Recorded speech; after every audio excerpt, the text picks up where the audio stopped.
Lakeland Public Television's Common Ground is brought to you by the Minnesota Arts and Cultural Heritage Fund. Common Ground is funded by the Minnesota Arts and Cultural Heritage Fund with money from the vote of the people of Minnesota on November 4th, 2008. Hi everyone and welcome to Common Ground. I'm your host, Ashley Hall. Common Ground captures the creative process of various artists living throughout our region. Each week we delve into the veiled history of our area, plus we take you inside the cultural events that put the North in North Country. On this week's episode of Common Ground, we introduce you to Suzi Rae Ross of Bemidji, who welds metal and glass into bold forms. Joe and Tami Tkalcich of Breezy Point use beautiful woods to create sculptures. Plus, Marsha Wolff of Nevis uses plates and tiles to create beautiful mosaics.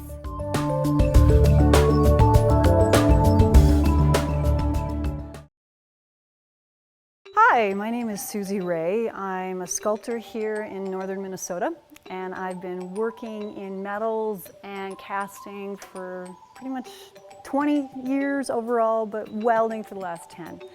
And I was taught by my friend Al Beliveau how to weld steel.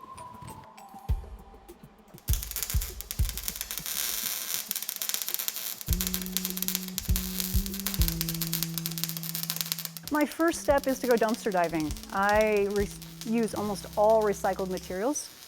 So this is stainless steel that came out of an industrial company that cuts, and it's their waste. This is glass that came out of a recycled glass company.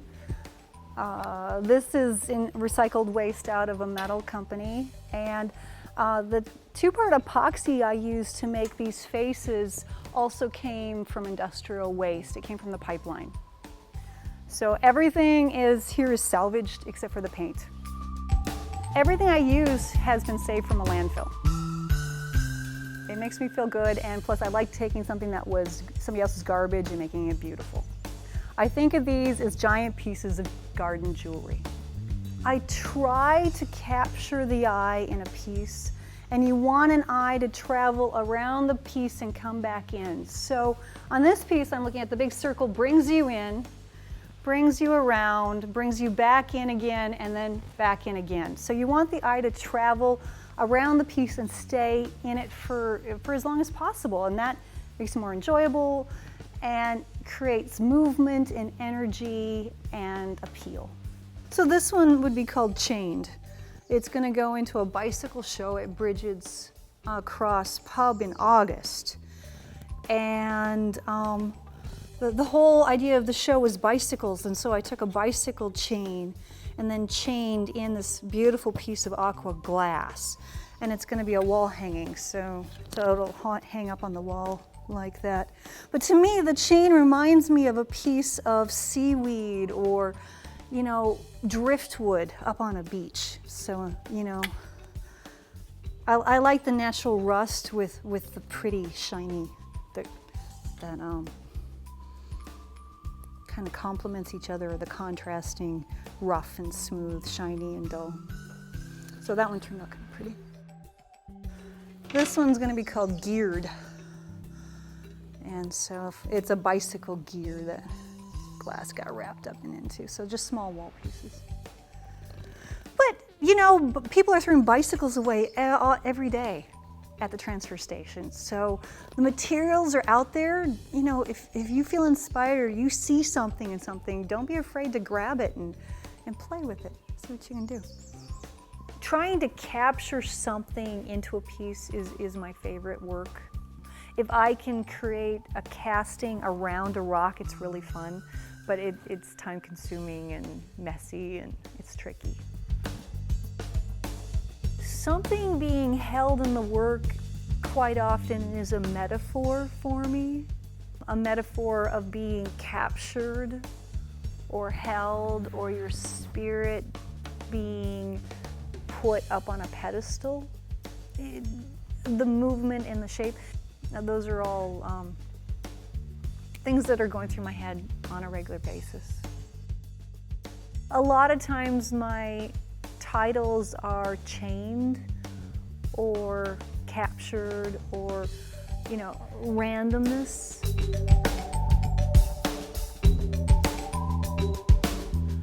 My work's unique because I'm a mixed media artist.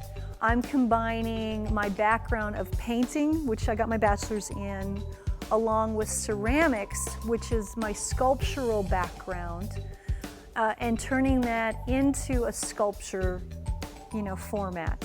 I'm really a mixed media artist, so I'm always taking a little bits of here and there and combining as much stuff as I can. So that keeps me a little different. I pretty much go with the flow. And sometimes it works and sometimes it doesn't work. But you never know unless you try. It is hard, but it's not that hard. It's a little scary to have the sparks and the fire and the welds, but they can do it. And most schools around northern Minnesota have great welding shops. And the girls, I want girls to know you can do this. If your dad's got a welder, bug him some Saturday or Sunday afternoon and say, Dad, teach me how to do this because it's really fun. But you can do it. Don't be afraid to try. You can go make great stuff. I'm Joe Tkalcich and I do Intarsia. And this is my wife Tami, and she designs Intarsia for me. Well, Josie and I have known each other all our lives. We lived in a little village of about 75 people up near Ely, Minnesota. He ran with my big brothers, and no, it wasn't love, from childhood. I couldn't stand him growing up because he ran with my big brothers. About 15 years ago, we ended up neighbors again. He built a house up the hill from me. And about a dozen years ago, I found myself in need of sawdust for a guinea pig that I had. I knew he played in woods, so I went up the hill to see if he might have sawdust. We got to shooting the breeze about remember so-and-so and what they're doing now, and visiting back and forth, and I got interested in his Intarsia and designing for him. He, at the time, had a desire for a couple of ducks. And it's like, yeah, I can do that. And I did. He was pleased with my work, and that's how I started designing. He makes what I design, and we ended up together. It's an old style of art, what the people did in the olden days. They used to, the original purpose of Intarsia was to put in the floors as designs in floors and buildings. I used to buy the patterns from different places that make Intarsia patterns. And I treat those patterns like the other woman in his life and out to prove that I can do better than her. Well, different pieces I do differently. You draw it up. After you've drawn it up, you have to divide it into segments, keeping in mind that you've got your colors of your wood, because we use all natural colors, nothing's been stained. The grains of the wood, whether it's wide grain, thin grain, and that's where it gets to be challenging, because that's all you've got to play with to put your detail in there. And I have to get my detail out of simple things. The line has to be part of the design itself, not just a cutoff. So you make it look like this line, you make it look like part of the cheek, outline of the cheek. Deciding where, looking at the hairlines, deciding which direction I want the fur to go.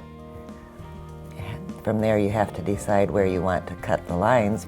Some of the pieces I've done, it's because I've seen other people's patterns, and I'm egotistical enough to say, hey, I could do that better, so I have to go improve it.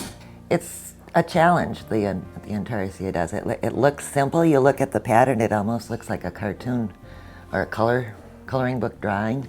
But when you're just playing with wood grains and you're playing with there's not a whole lot of variation in wood colors, and you're trying to get all of your detail out of that, it is a challenge, and challenges are fun. So, well, we come out here and we've got the pattern that we've traced onto a piece of tagboard, and then we've cut out all the tagboard pieces like this, and they all have an arrow on them showing the grain of the wood, which way I want the grain. And then they have a mark that shows what color we want the wood, or whether we want it light or dark. And we take our boards. I have a piece of black walnut, and I have some pieces here that I want dark. And we take and lay them out. And I play with the wood grain a little bit here. Sometimes I'll see a real interesting design in the wood, and it's like, oh, that'd look really nice here. Sometimes it's like, well, it doesn't really make a whole lot of difference with this piece, so I'm gonna save that grain for some other thing that I like. A wild wood grain in, and we lay out the pieces, going for all the dark first, and just basically trace out my pieces. Ooh, I like this one better.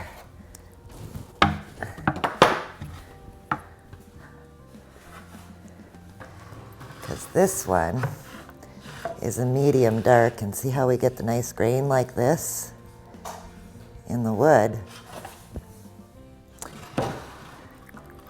That would look really good right along his back. And that's why it's fun to work with wood, because you'd get all the nice wild grains or tight grains, and you can play with them that way. And if you play too much, then you waste a lot of wood. Okay, then once we get the pieces all traced out onto the different kind of woods, then we cut them out with the bandsaw. Then after I get them cut out, I just set them in my tub there until I get them all cut out, until we get to the next operation.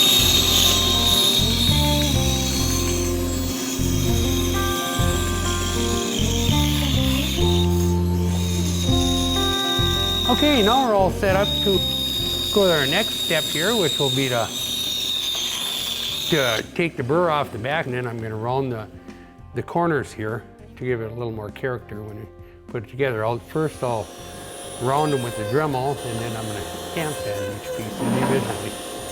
Now then, once I get all the pieces with the burr taken off the back and the front side rounded, then I'll switch and I'll go over them all again, but just on the front side, so I can round it a little smoother, because the Dremel doesn't really give a nice roundness to it, and then it also leaves a little burr on it.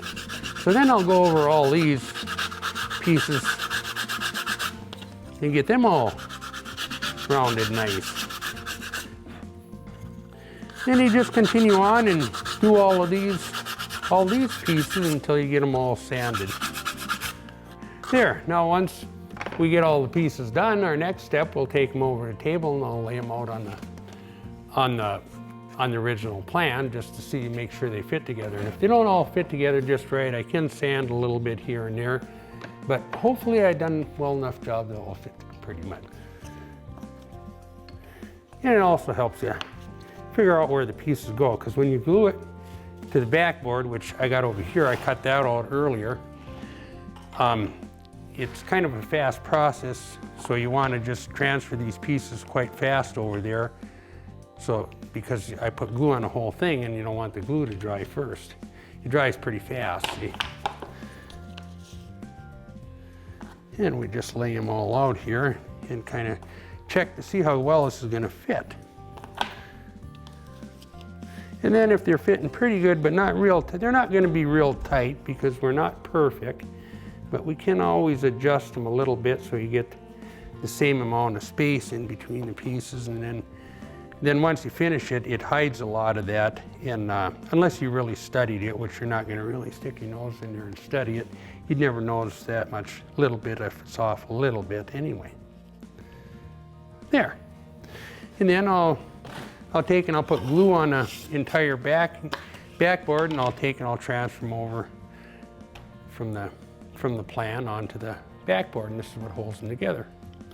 And by doing this, the whole thing at once, it gives you can set those pieces on here real fast, and you have time to slide them around and adjust them to get it to fit together real nice. Otherwise, if you glued them individually, some of the pieces where you started would be dry before you got them all on there, and you wouldn't be able to slide them around a little bit. So once we get the glue on, get her spread nice and even on there, then I'll transfer these pieces onto my backing here. This you kind of want to do as quick as possible.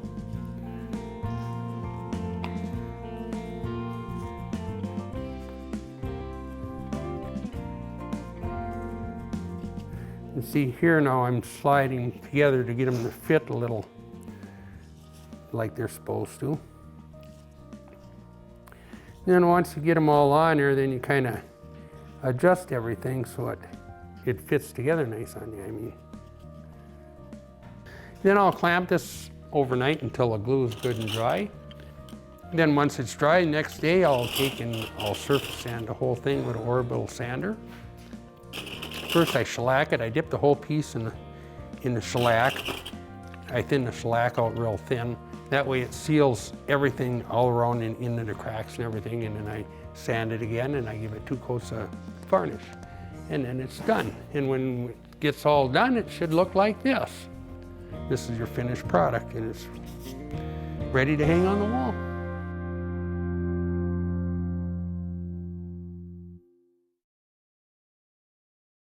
Welcome to Woodwork Studio. I'm Marsha Wolff. I share this studio with my husband Gary. Gary does the pottery and the painting. He has 2 wheels over there and his pottery stuff, and the whole rest of this I take up with my mosaics and my dishes. I combine my love of thrift store shopping and rummage sailing with my passion of breaking the dishes and making mosaics. I love to repurpose things. I love to reuse, find a new use for something old. I have over here a mosaic that I'm going to be doing today. I have a commission piece, and it's a small one that's going to be going into a suitcase. And it's kind of fun. This piece here is going to be of a gal by the name of Rachel, who used to be a student of mine at Nevis School. I already laid in the body. I usually do that part first to make sure it's realistic enough. If the body's right, then the whole thing will come together. I always do the major thing first. I always like to put words, and for Rachel, I think I'm gonna have live and love. So I'm going to put those words here. And then I also have her Hawaiian name that actually is Keahaokawaipuna. That is her Hawaiian name. I think it's important to keep your pieces as clean as possible. And it's also important when you're placing things on your mosaic that they shouldn't touch, and they should be about equidistant apart. And I think on the side here, I'm going to put my live and love, so I don't forget to put it on. Mosaics are very forgiving. If you make or start a mosaic and you do something you don't like, I take a hammer and chisel and I chisel it off and redo it. I started mosaics when I was a senior in high school. Oh my gosh, 40-some years ago. That was my first one, and I used a Noxzema bottle, and I broke up one of my dad's beer bottles, I think, and that's what I had a brown and blue thing going, and it was a lot of fun, and I was hooked. I dream of it when I go to bed at night. I dream of shapes and colors and sizes, and when I wake up, I can't wait to get down here to break some plates. Okay, I'm using red pieces that I've already broken and I've already sized up here, so I just have to put them in like this. And it is like putting together a puzzle. Each piece should not touch and should be of equal distance from the next one. I draw my design on the board, usually very simply. I like things to kind of flow as I'm going, and so I don't plan it out a whole lot, but I'll draw the main thing in this case, because they wanted a waterfall and they wanted the girl in the red dress, I put that in, and then the rest is just free. And then as I get there, I'll have to decide, the piece is too big, I'll have to decide what it is I'm going to do. So I have a lot of pieces pre-cut, and they're not all the same. Some are small, some have pointed edges. And what I do is I actually look at the space that I have, and in my mind's eye, I see a triangle, I see a rectangle, I see a circle, or I see the shape. The shape comes to me, and then I realize that that's the perfect shape to go right there, to fit right there. And so then I put it down, and then I just move on to the next. It's almost like meditating. It just takes me down, and I enter into a state, I don't know where I'm at, I enter into a state, and hours go by, and all of a sudden I realize I've been standing all day, and I'm starving, but it's hard to describe the wonderful effects, I guess, of doing any kind of art, any kind of creative thing. You just feel good about it. So now we have our little lady here has her legs, her arms, her head, her dress. Now we need some hair. Rachel has brown hair, so I'm going to cut these pieces like this. Then I'm going to shape them. Next, I'm going to put a waterfall in, and I'm going to use mirror shards. But I want to make it look like water, and so I'm going to cut the shards. I just scratch over it. It makes a real scratching sound, and I have it scored, and then I just break it like that. And then I have my pieces. Now I can go over and do my waterfall. And do my waterfall. I'm going to put some glue down where my waterfall is going to go. And now, because it starts at the top, I'm thinking this piece will go there. Just put some of my pieces in here. Let's see. There. I have some rocks going right here, and so I have some tile pieces instead of plates. And I'm going to clean off the little nubbins that they use to hold these together. I'm going to cut these. These are real hard to break. I think I got them here. Cut them into pieces that look like rocks. When I was teaching at the Nevis school, I would have kids come after school, and we worked on mosaics for the school, and we did a whole wall of mosaics, and we did like the opposing teams' mascots. And the gal I'm doing this for now, Rachel, was one of the ones who worked on it. So I'm excited to have her see this and remember the fun times we had at the school working on the mosaics. I like to do mosaics that are whimsical, that have a sense of fun to them. Life is meant to be lived, and it's meant to be fun and not so much so serious. There's so much going on nowadays, you know, with bad things happening. So it's important to live each day. That kind of reminds me of the saying that I have on the wall. This is the best day of my life, can't wait till tomorrow. That was my son Jason, who is no longer with us. but he is with us in one respect because we try to live the way that he lived, that every day was special. He taught us the importance of using what you have, even though he didn't have a lot of movement and couldn't do a lot of things. He was still so alive, so with each moment. And that was a good lesson for us, you know, to live each moment of the day, live in the moment. I don't plan so much for the future, and I try not to look so much to the past. I try to live in the now. I think that's important.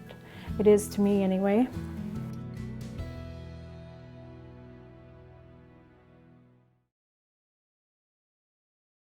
Thank you so much for joining us. We hope that you enjoyed the show, and we look forward to seeing you next week right here on Common Ground. If you have a segment idea for Common Ground pertaining to North Central Minnesota, contact us at legacy@lptv.org or call us at 218-333-3022. To view this episode or any Common Ground segment, visit us at lptv.org/Common Ground.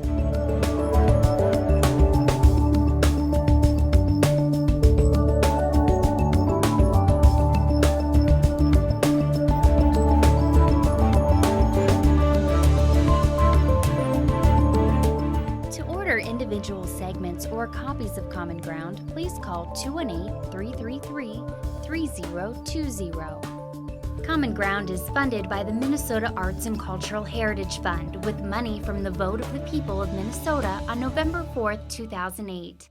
If you enjoyed this segment of Lakeland Public Television's Common Ground, consider making a contribution at lptv.org. If you have segment ideas pertaining to North Central Minnesota, contact us at legacy@lptv.org.